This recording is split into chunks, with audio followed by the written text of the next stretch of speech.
కర్నూలు జిల్లా Emmiganur leather society share హోల్డర్లు తమకు న్యాయం చేయాలని, ఎమ్మిగనూరు లెదర్ సొసైటీ ఆస్తులను కాపాడాలని, చనిపోయిన షేర్ హోల్డర్లు షేర్లను తిరిగి వారి కుటుంబ సభ్యులకు అప్పగించాలని, అసలైన షేర్ హోల్డర్లను మోసం చేసి ప్రైవేటు వ్యక్తులకు అప్పజెప్పడం జరిగింది. వారి నుంచి తిరిగి షేర్లను మాకు అప్పజెప్పాలని డిమాండ్లతో గత 28 రోజుల నుండి సర్కిల్లో నిరాహార దీక్షలు చేపట్టారు. ఒక ప్రైవేటు కార్యక్రమంలో ఎమ్మిగనూరు శాసనసభ్యులు షేర్ హోల్డర్లను ఉద్దేశించి మాట్లాడారు. తండ్రి బివి మోహన్ రెడ్డి ఆశయాల మేరకు ఎమ్మిగనూరు లెదర్ సొసైటీకి పూర్వ వైభవం తీసుకొస్తామని, నా మీద నమ్మకం ఉంచి దీక్షలు విరమించాలని, 1-2 రోజుల్లో షేర్ హోల్డర్లకు గుడ్ న్యూస్ వినిపించబోతున్నామని దీక్షలు విరమింప చేయాలని కోరారు.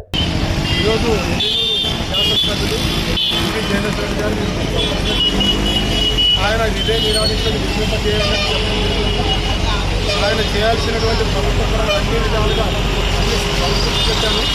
నేను వచ్చి అక్కడ చెప్పలేను ఈరోజు, కానీ ఒక్కరోజు కూడా దీన్ని రిలైన్ చేయాల్సిన మీరు వెళ్ళదండి. ఎందుకంటే ఖచ్చితంగా ప్రభుత్వం తీసుకురావడం జరిగింది.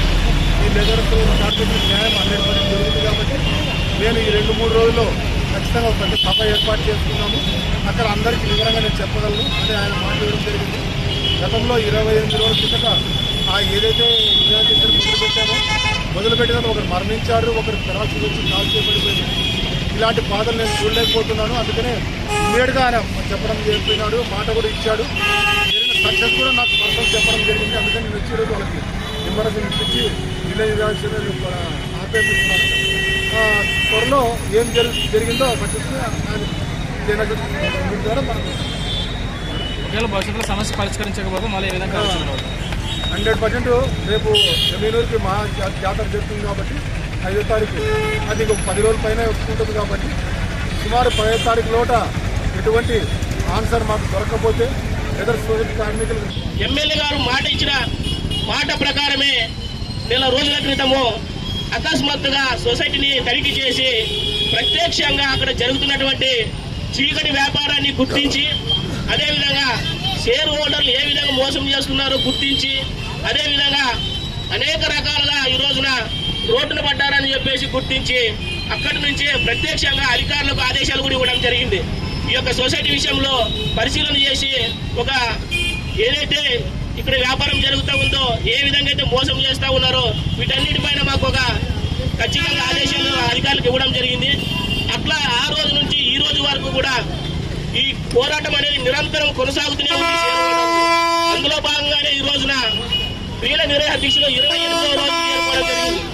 ఇదంతా ఒక్కసారి గమనించి మొదటి రోజు నుంచి ఈ రోజు వరకు కూడా షేర్ హోల్డర్లు డొక్కలాడిన పరిస్థితుల్లో ఉపాధి లేక, తినడానికి తిండి లేకపోయినా వ్యక్తిగతంగా ఏదో కూలీనాలు చేసుకొని పని చేసుకొని జీవనం సాగించేటువంటి వ్యక్తులు ఈ రోజున సోమప్ప సాక్షిగా నడి రోడ్లో ఈ రోజున కడుపు కాల్చుకొని రిలే నిరాహార దీక్షలు చేస్తున్నారంటే దానిని గమనించి ఈ రోజున ఒక ప్రైవేట్ కార్యక్రమంలో స్థానిక శాసనసభ్యులు గారు ఒక ప్రైవేట్ కార్యక్రమంలో షేర్ హోల్డర్ను ఉద్దేశించి ఒక 2 విషయాలు స్పష్టంగా చెప్పడం జరిగింది.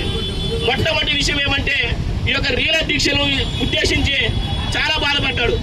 రెండోది ఈ యొక్క దీక్ష కూర్చున్నటువంటి షేర్ హోల్డర్లకు సంబంధించి ఒక సంతోషకరమైన వార్తను కూడా త్వరలోనే చెప్పబోతున్నానని కూడా తన ఆనందాన్ని కూడా వ్యక్తం చేయడం జరిగింది.